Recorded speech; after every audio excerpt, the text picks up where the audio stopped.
Correlations are powerful because the insights they offer are relatively clear. 상관관계는 그것들이 제공하는 통찰력이 비교적 명확하기 때문에 강력하다. These insights are often covered up when we bring causality back into the picture. 이러한 통찰력은 종종 우리가 인과관계를 그 상황으로 다시 가져올 때 가려진다. For instance, a used car dealer supplied data to statisticians to predict which of the vehicles available for purchase.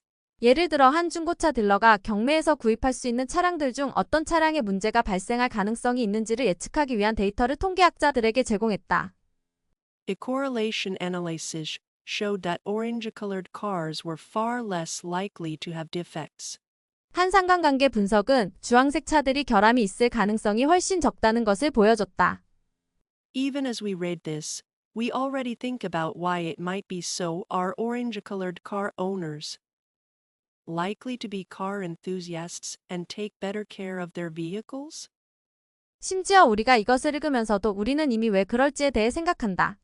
주황색 차를 소유한 사람들이 자동차 애호가여서 그들의 차량을 더 잘 관리할 가능성이 있는가? Or is it because orange-colored cars are more noticeable on the road and therefore less likely to be in accidents, so they're in better condition when resolved? 아니면 주황색 차들이 도로에서 더 눈에 띄고 그래서 사고가 날 가능성이 적어 재판매될 때 그것들이 상태가 더 좋은 것이기 때문인가? Quickly we are caught in a web of competing causal hypotheses. 곧 우리는 경쟁적인 인과 가설의 함정에 빠진다. But our attempts to illuminate things this way only make them cloudier. 하지만 이런 식으로 무언가를 설명하려는 우리의 시도는 그것들을 더 흐리게 만들 뿐이다. Correlations exist, we can show them mathematically.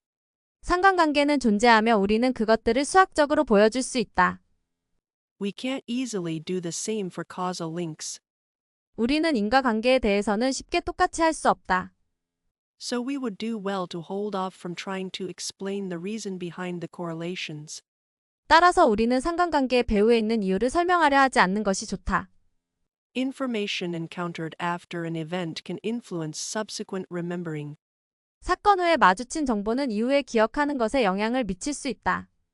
External information can easily integrate into a witness's memory, especially if the event was poorly encoded or the memory is from a distant event, in which case time and forgetting have degraded the original memory.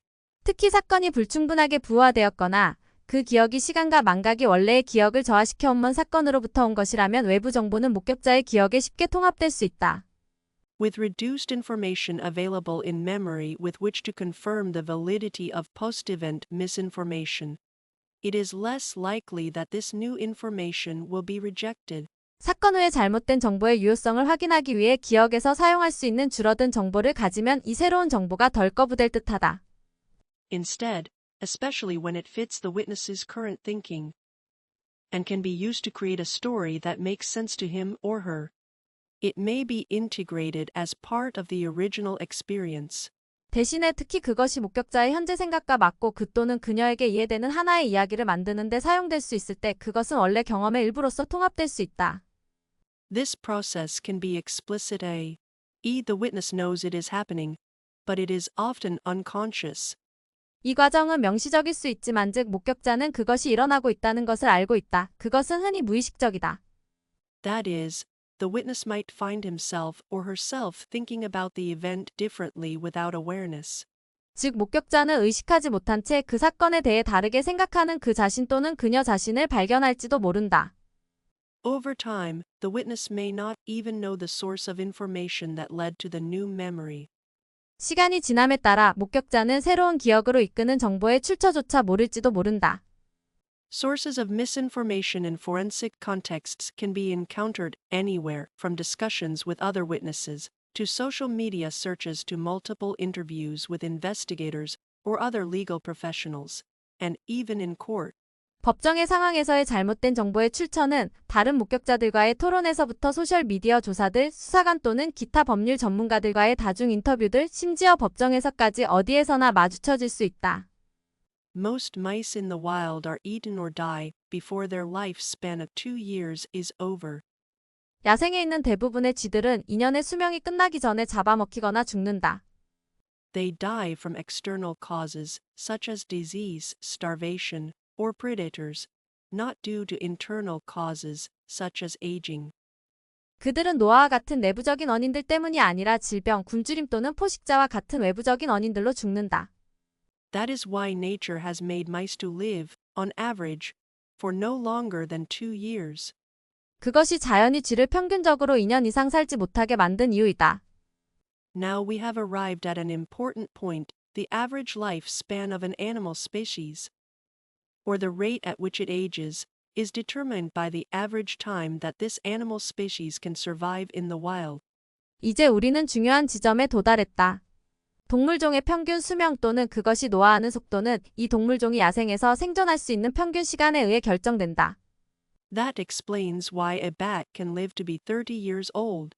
그것은 왜 박쥐가 30세까지 살 수 있는지를 설명해 준다. In contrast to mice, bats can fly, which is why they can escape from danger much faster. 쥐와 대조적으로 박쥐는 날 수 있고 이것은 그들이 위험에서 훨씬 더 빨리 도망칠 수 있는 이유이다. Thanks to their wings, bats can also cover longer distances and are better able to find food.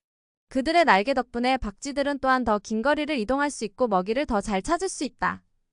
Every genetic change in the past that made it possible for a bat to live longer was useful, because bats are much better able than mice to flee from danger, find food, and survive. 박쥐가 더 오래 사는 것을 가능하게 해준 과거의 모든 유전적 변화는 박쥐가 쥐보다 위험으로부터 도망치고 먹이를 찾고 생존하는 것을 훨씬 더 잘할 수 있기 때문에 유용했다.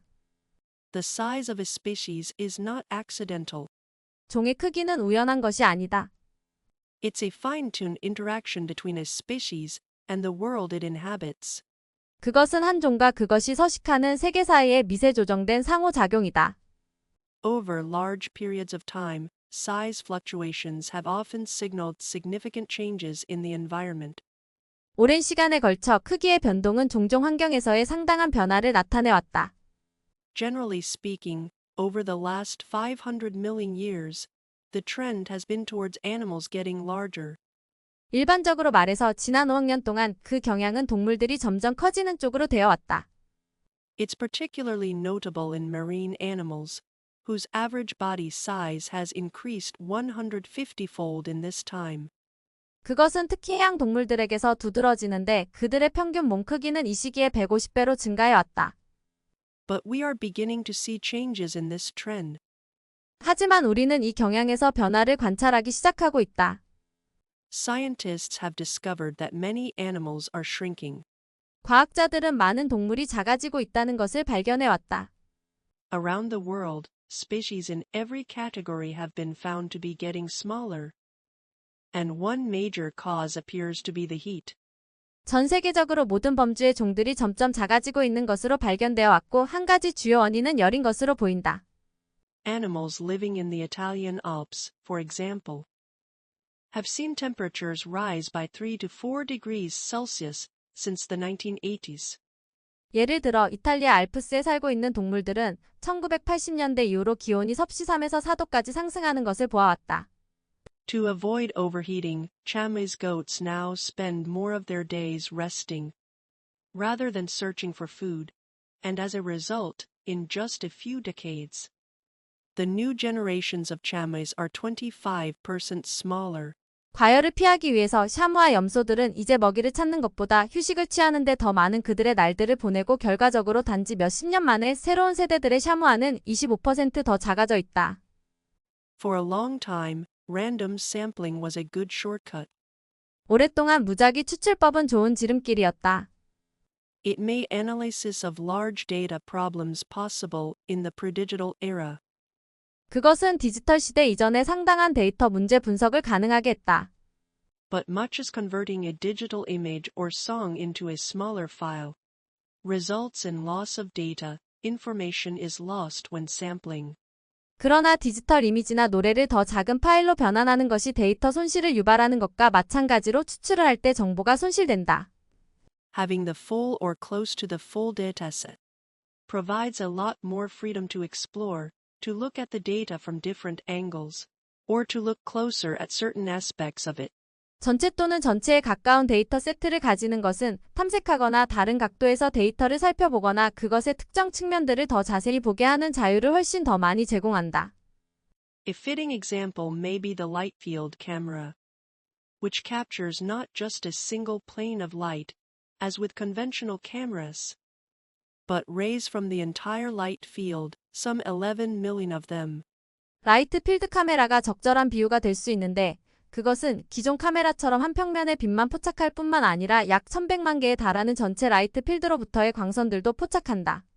The photographers can decide later which element of an image to focus on in the digital file. 사진사들은 디지털 파일에서 이미지의 어느 요소에 초점을 맞출지를 나중에 결정할 수 있다. There is no need to focus at the beginning, since collecting all the information makes it possible to do that afterwards. 모든 정보를 수집하는 것은 그것을 나중에 하는 것을 가능하게 만들기 때문에 처음에 초점을 맞출 필요는 없다. Because rays from the entire light field are included, it is closer to all the data. 전체 라이트 필드에 빛이 포함되기 때문에 그것은 모든 데이터에 더 가깝다.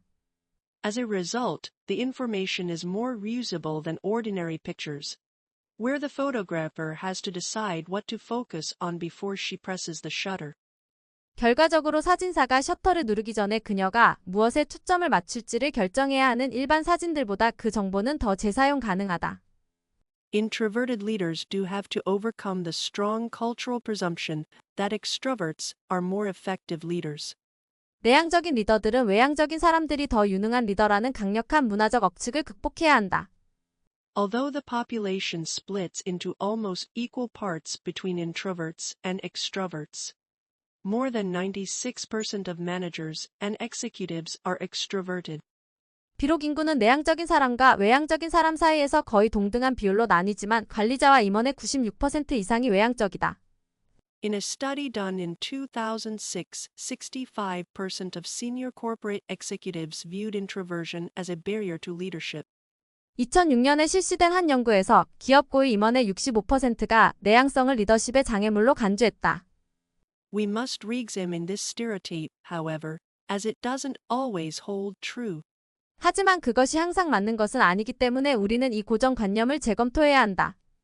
Regent University found that a desire to be of service to others and to empower them to grow, which is more common among introverts than extroverts, is a key factor in becoming a leader and retaining leadership. 리전트 대학교는 다른 사람들에게 도움이 되고 그들이 성장할 수 있도록 힘을 주고자 하는 열망이 리더가 되고 리더십을 유지하는 데 핵심적인 요소이고 그것이 외향적인 사람들보다 내향적인 사람들 사이에서 더 일반적이라는 것을 발견했다. So-called servant leadership, dating back to ancient philosophical literature, adheres to the belief that a company's goals are best achieved by helping workers or customers achieve their goals. 고대 철학 문헌으로 거슬러 올라가는 소위 서번트 리더십은 한 회사의 목표가 근로자나 고객이 그들의 목표를 달성하도록 도움으로써 가장 잘 달성된다는 믿음을 고수한다. Such leaders do not seek attention, but rather want to shine a light on others' wins and achievements. Servant leadership requires humility, but that humility ultimately pays off. 그런 리더들은 관심을 추구하는 것이 아니라 오히려 다른 사람들의 승리와 업적에 빛을 비추고 싶어하고 서번트 리더십은 겸손을 필요로 하지만 그 겸손은 궁극적으로 결실을 맺는다. By the 19th century, France had developed a system of precisely defined units of measurement to capture space, time, and more, and had begun to get other nations to adopt the same standards. 19세기까지 프랑스는 공간, 시간, 그리고 더 많은 것을 포착하기 위해 정밀하게 규정된 측정 단위의 체계를 개발했고 다른 국가들이 동일한 기준을 채택하도록 만들기 시작했었다. Just half a century later, in the 1920s, the discoveries of quantum mechanics forever destroyed the dream of comprehensive and perfect measurement. 불과 반세기 후 1920년대의 양자 역학의 발견은 포괄적이고 완벽한 측정에 대한 꿈을 영원히 깨버렸다. And yet, outside a relatively small circle of physicists, the mindset of humankind's drive to flawlessly measure continued among engineers and scientists. 그러나 비교적 소수 집단의 물리학자를 제외하고는 공학자와 과학자 사이에서 완벽하게 측정하려고 하는 인류의 추진 정신은 계속되었다. In the world of business it even expanded, as the precision-oriented sciences of mathematics and statistics began to influence all areas of commerce. 정확성을 지향하는 수학과 통계학이라는 과학이 상업의 모든 영역에 영향을 미치기 시작하면서 비즈니스의 세계에서 그것은 심지어 확장되었다. However, contrary to the trend of the past several decades, in many new situations that are occurring today, allowing for imprecision for messiness may be a positive feature, not a shortcoming. 그러나 지난 수십 년간의 경향과 반대로 오늘날 발생하는 많은 새로운 상황에서 부정확성, 즉 번잡함을 허용하는 것은 단점이 아니라 긍정적인 특성이 될 수 있다. As a trade-off for relaxing the standards of allowable errors, one can get a hold of much more data. 허용할 오류의 기준을 완화하기 위한 거래로서 사람은 훨씬 더 많은 데이터를 얻을 수 있다. It isn't just that more is better than some, but that, in fact, sometimes more is greater than better. 그것은 단순히 더 많은 것이 조금보다 더 나을 뿐만 아니라 사실은 때때로 더 많은 것이 더 좋은 것보다 더 훌륭하기도 하다. Multiple laboratory studies show that cooperative people tend to receive social advantages from others. 여러 실험실 연구들은 협력적인 사람들이 다른 사람들로부터 사회적인 혜택들을 받는 경향이 있다는 것을 보여준다. One way to demonstrate this is to give people the opportunity to act positively or negatively toward contributors. 이것을 증명하는 한 가지 방법은 사람들에게 기여자들을 향해 긍정적이거나 부정적으로 행동할 기회를 주는 것이다. For example, Pat Barclay, a professor at the University of Guelph, had participants play a cooperative game where people could contribute money toward a group fund, which helped all group members, and then allowed participants to give money to other participants based on their reputation. 예를 들어 GULPH 대학교의 교수인 팻 바클레이는 참가자들로 하여금 모든 집단 구성원들을 도와주는 집단 기금에 사람들이 돈을 기부할 수 있는 협동 게임을 하도록 한 다음 참가자들이 그들의 평판을 바탕으로 다른 참가자들에게 돈을 줄 수 있도록 허락했다. People who contributed more to the group fund were given responsibility for more money than people who contributed less. 집단 기금에 더 많이 기부한 사람들은 덜 기부한 사람들보다 더 많은 돈에 대한 책임이 주어졌다. Similar results have been found by other researchers. 유사한 결과들이 다른 연구자들에 의해 발견되었다. People who contribute toward their groups are also chosen more often as interaction partners, preferred as leaders, rated as more desirable partners for long-term relationships, and are perceived to be trustworthy and have high social status. 또한 그들의 집단에 기여하는 사람들은 상호작용 파트너로서 더 자주 선택되고 리더로서 선호되며 장기적인 관계를 위한 더 바람직한 파트너들로서 평가되고 신뢰할 수 있고 사회적 지위가 높은 것으로 인식된다. Uncooperative people tend to receive verbal criticism or even more severe punishment. 비협조적인 사람들은 언어적인 비판이나 심지어 더 심한 벌을 받는 경향이 있다. Studies suggest that individuals who act with generosity toward their communities are more likely to be viewed as deserving of benefit by members of that community than those who don't. 연구들은 그들의 공동체에 관대함을 가지고 행동하는 사람들이 그렇게 하지 않은 사람들보다 그 공동체의 구성원들에 의해 혜택을 누릴 만하다고 보여질 가능성이 더 크다고 이야기한다.